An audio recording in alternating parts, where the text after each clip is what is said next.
My fiancé vanished a week before the wedding. No messages, no explanation, so I pawned the ring and canceled everything. Then she appeared sobbing at my workplace. I'm 32 male, Matthew. Or I was 32 and preparing to be a husband. Now I'm merely 32 with a pile of cancellation paperwork. It began 8 days ago, a week before the wedding. Lisa, 29, was expected to meet me. We had a final venue walkthrough the next morning. Last-minute matters, table settings, meal confirmations. She never came. 7 p.m. messaged, no reply. 8 p.m. phoned. Voicemail. Strange. Her phone was practically glued to her hand. 9 p.m. That dread began. Phoned again. Voicemail. I contacted her sister Ashley. Hadn't heard from her. Called her parents. Same anxiety. By midnight, I was desperate. Contacted friends. Drove by her apartment. Dark car missing. This wasn't Lisa. She was a planner and relentless communicator, not someone to vanish. Unimaginable. The following 24 hours were chaos. Hospitals, a missing persons report, unreal. Her family was devastated. I was torn between panic.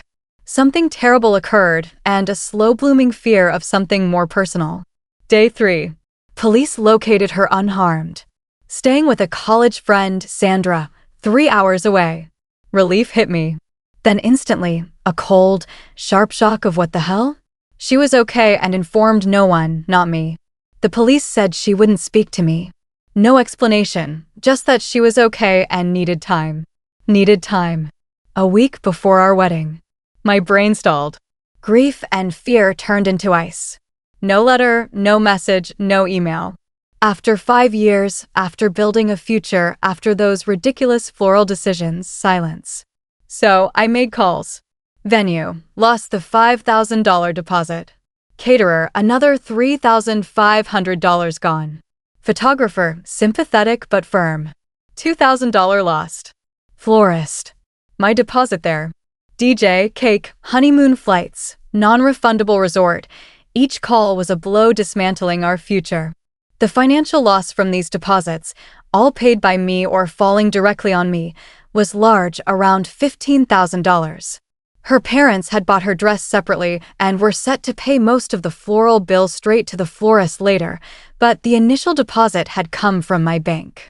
The most painful calls were to loved ones. Weddings canceled. Shock, unanswerable questions, embarrassment. My mom wept. My dad repeated, "Son, what the hell?" I wish I knew. Then the ring, 1.5 carat cushion cut, vintage design. Her fantasy. It cost me $13,000 plus. Took it to a trusted jeweler, got $7,800. Less than I hoped, more than I feared. That cash hit my account, partially balancing the $15,000 plus direct losses I had absorbed from non-refundable costs and contracts. It barely helped the financial wreckage, but it was something. I boxed every single thing of hers in my place. Photos, outfits, that dumb carnival bear, all packed, labeled, waiting for when she reappeared. It's been 5 days since learning she was safe. Still nothing. Ditched her own wedding. Ditched me. The rage is cold, but mostly I feel focused. How do you return from this? You don't. I'm bracing for the next blow. People don't do this without a second act. Update. Well, the next blow didn't just come, it dropkicked me last Tuesday. I'm a project manager for a construction firm. In a meeting with a client. My coworker Nancy knocks. Matthew, sorry. Visitor says it's urgent. I excused myself, irritated. Walked to reception. There she stood, Lisa. Looked like she'd sobbed for days. Swollen eyes, disheveled hair, nothing like the woman I once planned to marry. First thought, seriously? Here, at work. Matthew, she whispered, choked up, tried to hug me. I stepped back. Lisa, why are you here? Quiet voice. Nancy at the desk, suddenly very absorbed. We need to talk, she said softly, tears rising. Please, it's all been a massive mistake. A mistake, I replied. Abandoning me and your family a week before our wedding. Avoiding all contact. That's a mistake? I know. I freaked out, got scared. Sandra said some stuff. I panicked. Sandra, Her bohemian friend who always thought Lisa deserved better than me, right? So you fled. No contact for weeks. Didn't know how to face you. Felt ashamed. Matthew, I still love you. I want to make this right. She reached for my hand. I pulled back. Make it right? Disbelief. Lisa, there's nothing to fix. It's over. I canceled everything. Wedding's permanently off. Her face broke. No, you can't mean that. We can reschedule. Say I had a family emergency. Health crisis. Smooth things over. The goal was stunning. Smooth it over? Like a spilled coffee, not a demolished life. Lisa, I sold the ring. That hit her. Jaw dropped. You what? Sold it. Like I said, I lost over $15,000 in non-refundable fees. The $7,800 from the ring barely eased the blow, but it helped. You sold my ring? Her voice rose. That was mine. My grandmother's ring inspired it. How could you? Now I was angry. Your ring? I paid for it for a wedding you bailed on. A symbol of a promise you shattered. Being inspired doesn't mean it's an heirloom when I paid. But the money, she fumbled. What about it? I asked calmly. It partly repaid the venue, caterer, honeymoon. Your choices still left me deep in debt. She stared. You have to give it to me. That money is partially mine. We were getting married. Past tense. No. I don't have to do anything except shield myself from more harm. My boss, Mr. Donaldson, strict but reasonable, walked over, drawn by her yelling, looked at Lisa, then me, raising an eyebrow. Everything all right, Matthew? Personal matter, Mr. Donaldson. Being dealt with, I said, shooting Lisa a chance to leave. Lisa turned to him. He sold my engagement ring and canceled our wedding without telling me, she cried. Mr. Donaldson looked uneasy. Ma'am, this is a workplace. I cut in. Lisa, this isn't appropriate. Please leave. But Matthew, our families, the money my parents paid. Your parents bought your dress, which I assume you kept. They planned to pay the florist later, but didn't. When I canceled that contract, I got stuck with their $1,400 cancellation fee. That fee added to my already huge losses. Losses the ring money only fractionally covered. I have receipts for everything. You can discuss those charges with your parents. She looked slapped, ugly, crying now. You're so cruel, Cold. I made a mistake. Don't I deserve compassion? Compassion. Ice in my voice. Use that up. Wondering if you were dead in a ditch. Want compassion? Start with an actual apology. An explanation that isn't blaming your friend. And don't cost me at my job demanding money from a ring you forfeited when you fled. Especially when I'm still dealing with the financial fallout you caused, including bills your parents should have paid. I dislike you intensely, she screamed. Colleagues staring, cheeks burning, but resolve hardened. Feelings becoming mutual. Security can show you out. She glared venomously, spun, and stormed out, nearly tripping over a plant. Mr. Donaldson. Well, that was a lot. You okay, son? Peachy. But I was shaking, not from fear, but audacity. She didn't just want forgiveness. She wanted an eraser, expecting me to foot the bill. Later, her mother, Margaret, called. Oh, joy. Update. Margaret, Lisa's mom, always concerned with appearances, polite but judgmental. Her call came a few hours after Lisa's office meltdown. Matthew, dear, she began, syrupy sweetness dripping. Lisa is beside herself, distraught. I can imagine, I said dryly. Screaming in someone's workplace is tiring. Sharp intake of breath. No need for sarcasm. The poor girl made a mistake. A big one. Yes. Her father and I are deeply disappointed. But she's realized her error. Wants to make amends. Her amends involve demanding I reinstate a canceled wedding and give her money from a ring I sold to partially cover her mess. A mess that still left me thousands in debt. That's delusion, Margaret. She was upset about the ring, naturally, Margaret said, glossing over it. Sentimental value, the design. The design she picked from a catalog. Sentiment was in the commitment she abandoned. Margaret's voice firmed. This isn't just about feelings. There are considerable costs. We paid for her expensive dress and gave you two a substantial monetary gift for your honeymoon. $5,000. Given the wedding is off by her hand with the cancellations. I almost laughed. Hold on, Margaret. Wedding's off because Lisa vanished, causing me emotional distress and massive financial loss. I canceled because the bride was MIA. Your $5,000 gift went into our joint wedding fund spreadsheet. It clearly shows allocation to the non-refundable Maldives resort Lisa insisted on. I have bank statements and payment confirmations. Want them? Silence. Then improper for you to have kept that money. Improper. Quite annoyed now. What's improper is your daughter vanishing, leaving me with pieces and bills. That $5,000 covered 2/3 of the lost honeymoon. I absorbed the rest, plus all other deposits I'd made. The ring money only partly offset my initial losses. It didn't make me whole. Itemizing what? She asked when I mentioned my next step. You and Christopher, her dad, were to pay the florist the outstanding balance of $2,800 directly. Remember? You hadn't. When I had to cancel the entire florist contract because the wedding was off, the florist charged a 50% cancellation fee on that total, which amounted to $1,400. Since I made the initial booking and paid the small deposit, I was legally on the hook for that $1,400 cancellation fee. When you didn't pay your share, I had to cover it, adding further to my significant personal losses from this whole fiasco. Outrageous. You're trying to extort us. No, Margaret, calm, my voice dangerous but factual. Lisa's actions led to these costs.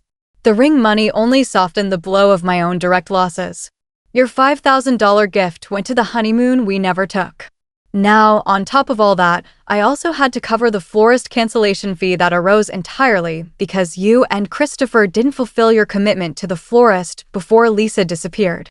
There is no profit for me, only a massive headache and a broken engagement that's cost me a fortune. Sputtering. Lisa said you were cold. She was right after all she's been through. All she's been through. Margaret, what about me? Our families, friends, the worry, canceled plans, embarrassment. She just got scared. Young girls do these things. She's 29, Margaret, not 19. Decent people don't do these things. They communicate. Take responsibility. This went on.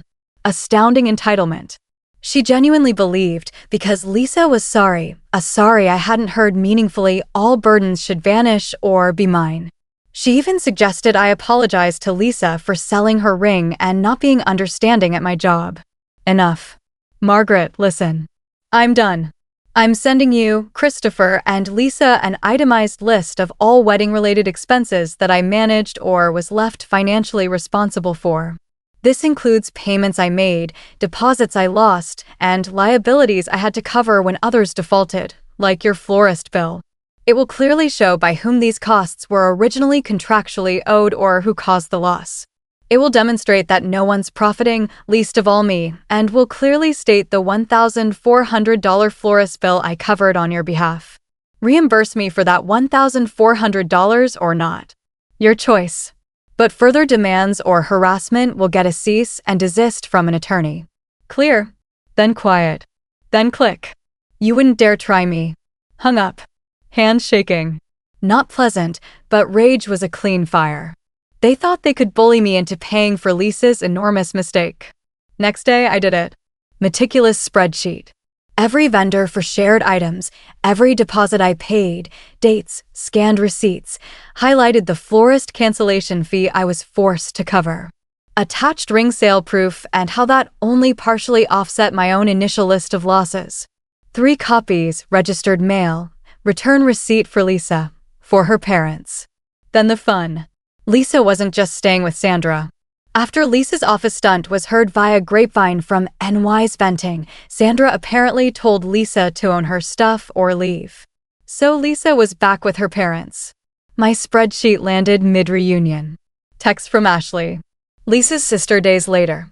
Ashley, Matthew, Mom, and Dad got your documents. And Lisa, WW3 here. Just wanted to say I'm sorry. You didn't deserve it. Replied. Thanks, Ashley. Appreciate that. The revenge wasn't vindictive, it was clarity, consequences. They wanted to muddy waters, make me the bad guy. Spreadsheet was my factual weapon. Heard Lisa tried spinning a story to mutual friends about me getting cold feet, being controlling, that she had to escape. After her job meltdown, audacity, but my calm explanation, her public meltdown, it contrasted sharply.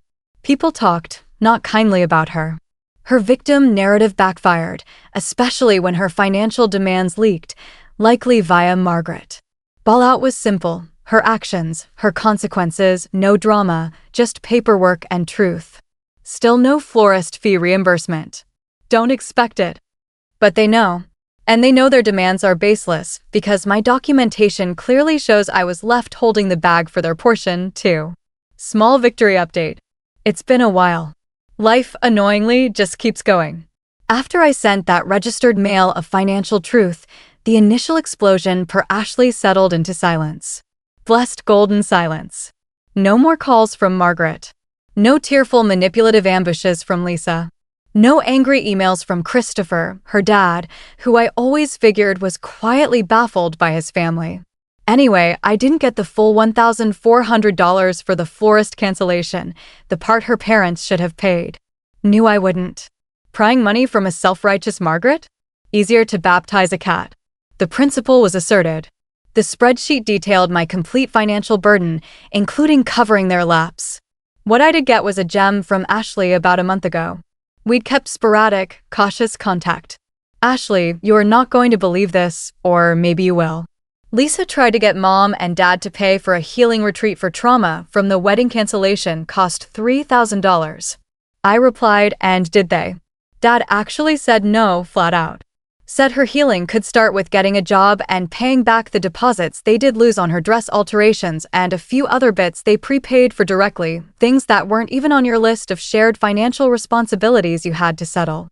Mom gave silent treatment to Dad. Lisa was a hysterical circus. That right there was better than any $1,400 entitlement hitting a family brick wall. Christopher finding his voice, good on him. And Ashley's clarification confirmed my spreadsheet correctly focused on my direct and consequential losses. Lisa, from what Ashley and others say, isn't thriving. Her victim plan crumbled. The workplace stunt made her look unhinged. Her bad-mouthing of me was clumsy, easily refuted. Many former mutuals saw her behavior. Some offered me support, others faded. Understandable. Friendship calls happen. She's apparently still with her parents. Job hunt not going well. Anything she's qualified for is beneath her after her trauma. The world isn't bending to her narrative. The artifact of this mess for me is that spreadsheet saved not for money but as a reminder. Strategy, not just emotion, works. Line in the sand armed with facts about the financial burdens I was forced to carry. As for me, first month was rough. Not just anger, but sheer bafflement. The why? Probably never get a satisfying answer. People like that rarely make sense to anyone but themselves. But the clarity from my first post stuck like a filter removed. See things more clearly. Sold our couch. Bought a new one just for me. Reclaimed my space. Gym more regularly. Great stress relief. Reconnected with neglected friends. Works good. Mr. Donaldson actually gave a nod of respect after the incident. Handled that like a professional. Matthew. Small things matter. Dating definitely not. Not yet. Trust feels daunting but not bitter. Trying not to be. Focusing on myself, career, friendships, healing, I guess. My way. No Threekala retreat needed. Sometimes late at night, a flicker of old hurt, betrayal, the imagined future, but it passes quicker, replaced by quiet satisfaction. Not loud victory, but calm assurance. I handled an impossible situation with dignity, strength. Didn't let her destroy me, my finances, or reputation. She faced consequences, natural ones. No over-the-top revenge, just steady fallout from a terrible choice. That feels more real, more satisfying than any drama. She made her bed. Now she's lying in it with her parents complaining. I'm sleeping just fine.